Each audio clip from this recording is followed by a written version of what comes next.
wiki iliyopita siku ya Alhamisi, hivyo kutoka wakati alituacha ni wiki mzima.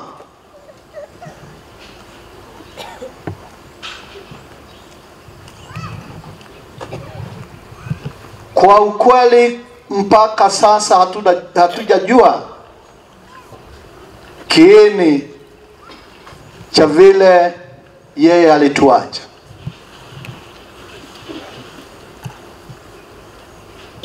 Lakini kwa sababu serikali inachunguza hayo mambo,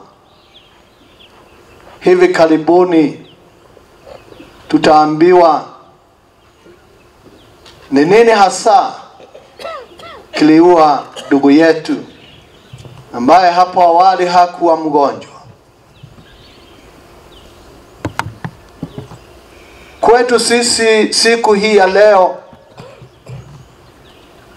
kwa imani kuu, imani kwa Mungu, tunamzidikisha ndugu yetu akirudi kwa Baba. Kwa hivyo ibada yetu tunatoa kwa imani. Imani kwa Mungu ambaye alituumba, imani kwa Mungu ambaye alimuumba ndugu yetu Padre John.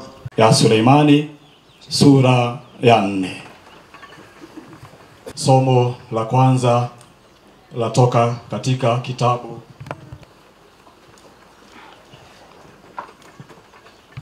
Akachukuliwa naye ni kama uzee ulio mtulivu.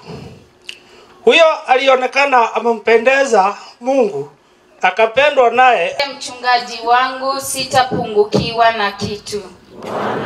Usimgeuze nia yake, wala hila isimdanganye roho yake.